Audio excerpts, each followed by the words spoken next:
Hey everybody, and welcome back to Kerbal Space Program RP-0.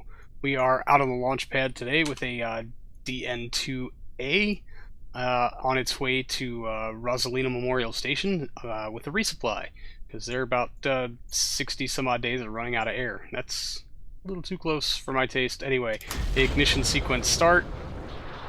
Let those get spooled. Looking good. Clamps off. Cleaning away. I've taken a slightly different approach to this particular resupply pod, and something I can hope we can just mass produce because they're kind of cheap. Same basic layout, it just kind of more universal, I guess. Has both an excess of fuel and life support supplies, so we'll see how well it works, I suppose. But we're coming up on our gravity turn, so I will pick all of you up in orbit. We'll step through most of this launch in sped up in post 4 times time acceleration, making ever so careful not to start the gravity turn too soon and lean too far into it. It does just kind of want to pitch down, so we do have to fight the prograde vector just a little bit, but I was being overly cautious here and may have overdone it a little bit. Not that we didn't have the capacity to make this work anyway, and there's really starting to lean into it now. Boosters will separate here shortly. Okay, I guess I got that timing cue very, very wrong. Yeah, there's me overshooting it and leaning straight down the horizon and trying to circularize this burn before we get entirely too high. There's booster sep and fairing sep, and now you can see that it is just the supply pod. We do not have an orbital insertion module on this resupply pod. I think the extra weight of one was actually hindering the mission rather than helping. A single AJ-10 just doesn't really have the TWR to make an effective capture burn, although the excess of it helping out with the descent stage was always nice. Instead, we just expanded the A upper stage just a little bit and have gone with a different engine firing configuration to avoid running over the maximum rated burn time for those RL-10s. In hopes that the hydrolox stage will actually be able to provide that extra oomph in helping us capture into lunar orbit, and then the resupply pod can take care of deorbiting and landing itself, provided everything goes well and I don't actually screw it up. We're coming up here on Miko. Still some change left in our primaries, but we won't really worry about that. Initially, we're going to activate 4 of our RL-10s, and we will lead the 5th one to pick up some of the slack as the burn progresses, and then hopefully be using just that single RL-10 for capture. We have made appropriations in our lower tank for boil off, and also included some radiators. All of this still weighs far less than the initial capture pod we were using, and there's activation of all 5 RL-10s. They will be burning basically right up until the end of the burn, and we'll see what kind of runtime we have left for orbital capture. If not, there's enough delta V on the supply pod itself to both capture and land. I guess the important part is that it bring the food, water, and oxygen, not so much the fuel. But it would be nice to get a little bonus upon landing. That our TLI burn is complete, and so we'll just time warp out to our encounter with the moon. Set ourselves just a small node to get ourselves a little bit closer in, and then plot our node for capture. Just a few hours away, but we'll time warp through that. Get ourselves lined up, fire up all 5 of our RL-10s, and once they are clear, we will ditch that stage and then resume the capture burn on the back of these 4 Asterisk 2 engines to lower our orbit to a reasonable level.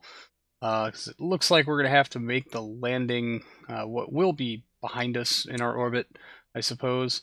Although we're going to have to angle up quite a bit to make that periapsis not be so tragically low. But we'll round it out just a little bit and then set our target. Make sure we got ourselves angled into the sun, and then unlock the rest of our fuel tanks, and then time warp the several days it's going to take to wait for Rosalina Memorial Station to be underneath our orbital path.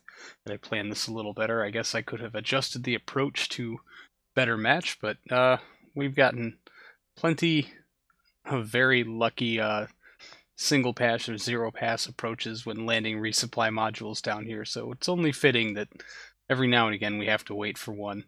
So with our orbital path pretty much in line with the station, we will line ourselves up and make our deorbit burn. Here it is from map view, just a little bit. And then I will plot this node directly over the base just to see how long the burn is going to take to fully arrest our speed, and then try to time our deceleration burn with that. Of course, it's going to take a couple of replots. We don't want to send that apoapsis too far out ahead of us, as it more time falling means more fuel that we need to spend slowing down and descending to the surface. So we will light, relight, replot, and readjust this node as necessary. We did make a small inclination change in there also, but now it looks like we are all lined up, and it should be that crater right ahead of us. But it's not showing up with F4, and there it is. So now we can start to make fine-tuning adjustments. We'll also unlock our very top fuel tank just to try to get some balance. Thruster placement will become very important here. And then now we can start heading into final approach. And seeing as how our frame rate's going to drop a little bit, quite significantly. And we'll just go ahead and take it out of the super time warp and just go back to moderate accelerated footage. Just trying to draw out that arc, making sure that we actually put ourselves inside the base.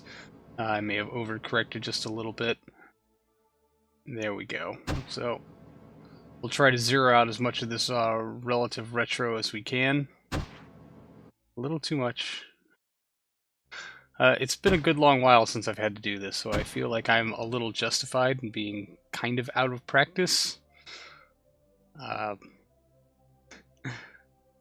Maybe it'll go alright. There was our render range loading screen. As you can see, the frame rate has shifted. I mean, it's not near as bad as we've had to deal with before, but it's still just a little terrible. And it was very hard to gauge altitude from here. Once I looked over and saw, oh man, 700 meters, that was nearly a heart attack, especially when you're sideways and your engine side is not at all facing towards the ground. Amazing to see all that debris scatter that we still have. All that stuff is subsurface, though, which really upsets me quite a lot. I can't clean it up, and here it is, killing our frame rate anyway. And honestly, the F4 menu does make this a little hard to see now. There's so many things crowded in there. But I did approach on the wrong side of the base, unfortunately. But I'm going to turn you over to Old Me for live commentary during the landing. 50 meters. Oh god. Imparting way too much lateral speed here. But this is on a hill, so things get tricky.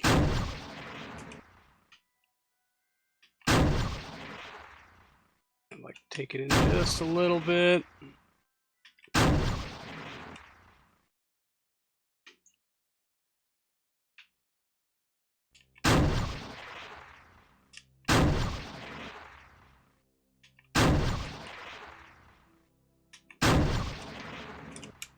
Ah, wrong key, wrong key, wrong key. Come on, bring it back.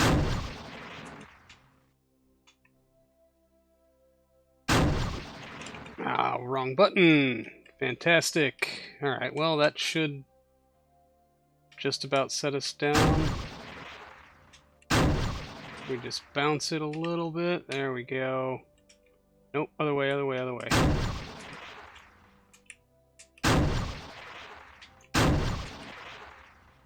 Okay. And we're down. Push things a little bit. Doesn't appear to be any damage because nothing is actually attached to the surface. Hooray! And right next to our resupply pod. So we'll just toggle the... Oops, that would be toggling the RCS back on. I wanted to toggle it off. RCS off. Perfect. I wanted to park it over here. I guess we nudged the base enough, maybe? I doubt it. No, we needed like an extra 10 meters or so. But we need to go ahead and get this thing hooked up. So, Laura Douglas, if you could EVA, please.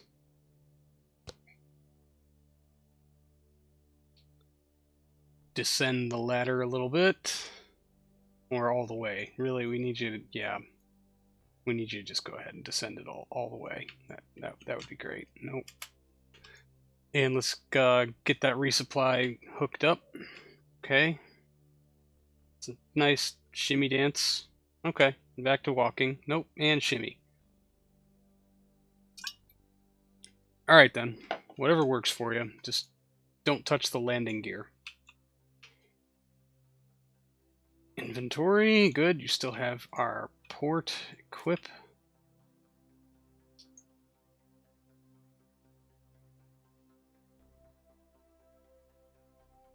Can you fit through here without touching the landing gear?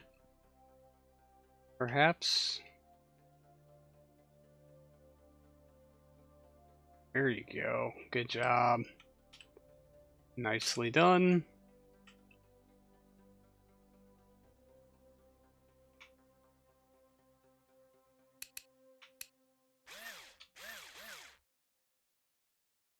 And so if that's a solid attachment, looks good. Not close enough to link, I see.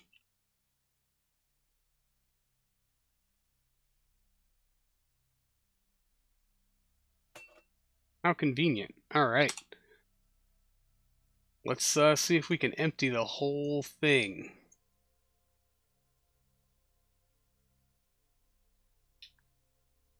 Food, water, oxygen we should place over here. Out, out, out. And thanks to two moderately sized tanks being filled by one very large one, this transfer takes quite a long time. Thus the speddy uppy bit right here in the middle for absolutely no reason. I'm sorry I made you watch this. Excellent. How about this tank here?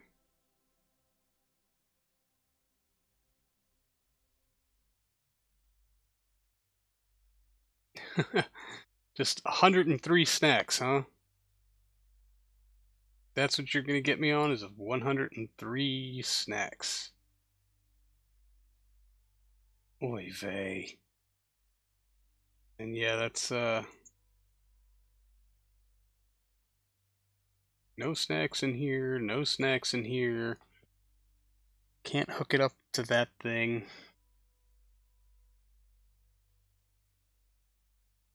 Let's go ahead and drain the fuel.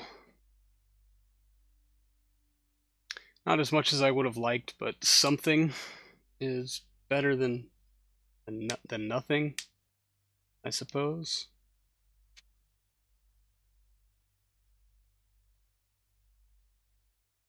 Yeah, we're just gonna go ahead and dispose of this thing. So we'll give it a little bit of fuel back.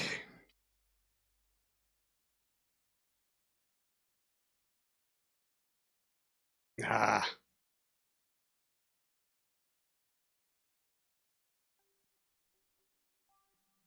Seems to be about the best we can do.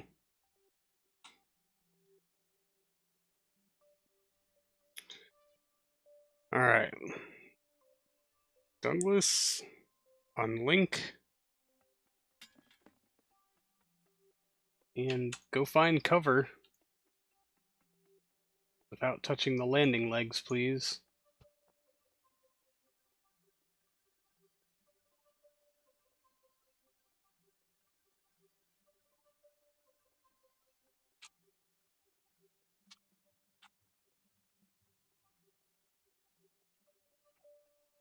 (238 meters per second, so I guess we did better on this one, but it is carrying 103 food, which I do feel bad about, but, you know, gotta get rid of it. I'd prefer to get rid of it. It's not worth leaving around for no good reason. Alright, RCS toggle to arm, SAS is on. Ignition. Very good. Get him off in a direction so we're well clear of the base.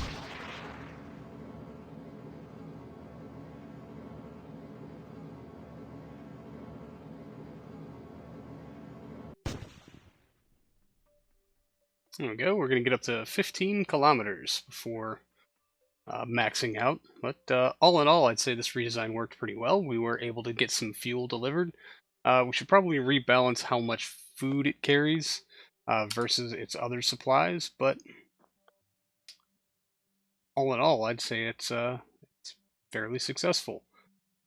Probably should have gone a lot more sideways than up. I don't know if we're going to be fast enough to get an entire destruction here. Yeah, 200 meters per second. That's iffy.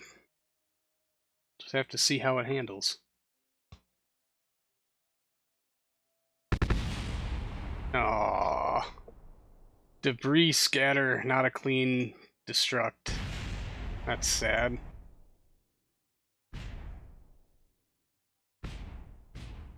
Well, this is interesting.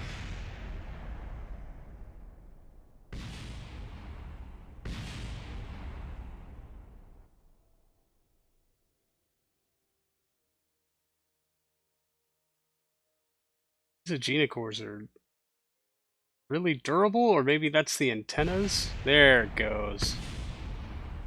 Finally.